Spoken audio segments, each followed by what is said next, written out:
Okay guys, welcome back. Now I finally get to finish building the Lenz. I thought I needed more Forma than what I have, but I practically only needed like at least 3 Forma. If you go and look at the build right here, all I needed to do is put 2 V's and an extra V up here, which makes the 3, because it came with 2 dashes, so they expect you to put the raw damage in there since the status is low on the weapon. But with that being said, acceleration, split chamber, I got the speed trigger on to increase the fire rate. You could use Vol acceleration, but it's not needed because since it charges up pretty quick with speed trigger, it's like you don't need it. Point strike, vital sense to get the critical chance and crit multiplier going. I have hammer shot here not because of the status chance, but also to increase the crit damage. So the hammer shot and vital sense are gonna be working off each other to push it up to 560 as far as with the crit multiplier, and not just have the raw elements in here so that it could just proc corrosive. There's a warning on this, as it says right here. Bolts from this corpus bow delivers a 1-2 punch. Icy pulse followed by a conventional explosion. Excess ammo picked from other weapons will be converted into charges for the Lenz. Warning: safety protocols do not exist on this prototype. That part there just got me thinking, this is a prototype of the real one. So maybe the real one has safety protocols installed in it while this one doesn't, because what they mean by that is you can actually kill yourself with this bow, so you gotta be careful with it, because once you shoot it, does a cold proc and then boom, you're practically dead, you're toast. So it's best to not do that. Get away from its AOE, because this is an AOE corpus bow. You can own yourself really easily. You can backflip out of it if you're quick enough, but if you're not quick enough, you could just get destroyed. Now as far as taking on some enemies here,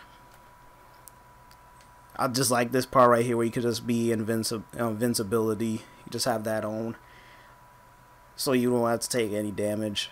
So with that being said, let me just get out these guys right here just to show you the effectiveness of this bow, because this damn thing is downright crazy.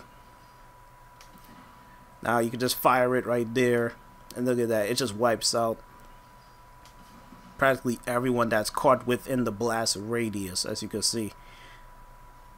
So what it does is that it does a cold proc first, and it does impact as well. It does cold and impact at the same time, and once that procs, at least 2 to 3 seconds later, there goes the blast explosion. It will just let off a nasty explosion, killing everything in its wake.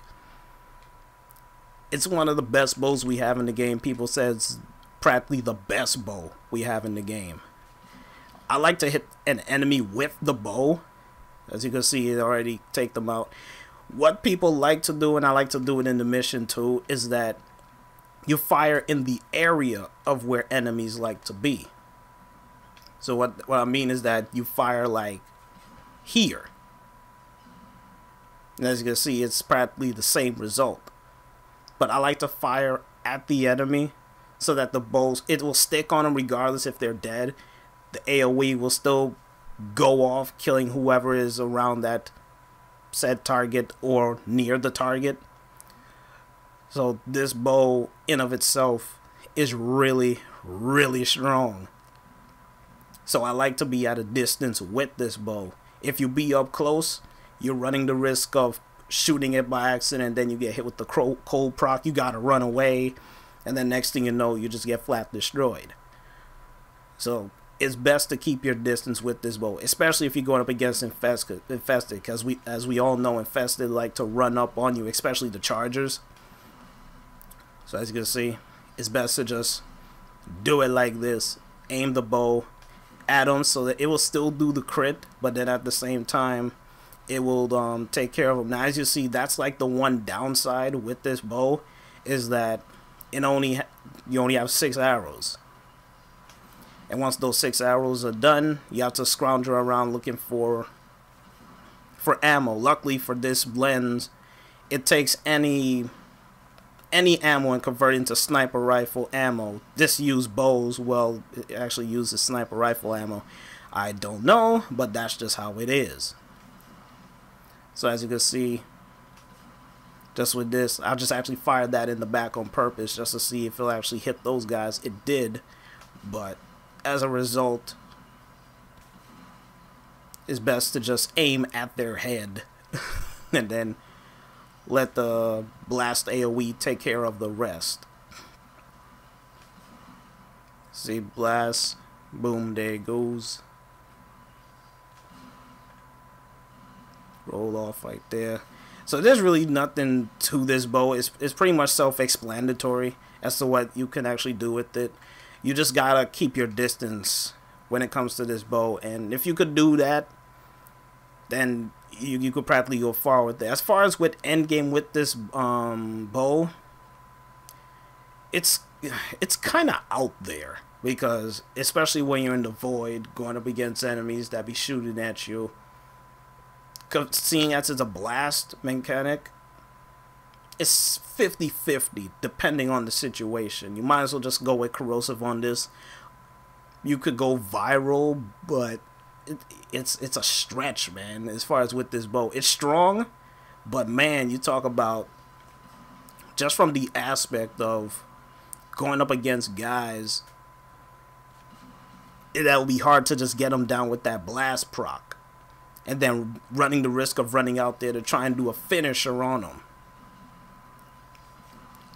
So it's like really, it's really out there as far as with the Lenz. But all in all, it's a strong bow. It's a big ass bow, as you can see, and it's jet engined, so you gotta pull it all the way back. As you can see, the circular motion of it. It's just that you need to keep worrying about ammo at some point, because you only have 6 shots left, but it has a built-in ammo mutation, so it's all good there. So that's pretty much as far as with the Lenz 3 Form.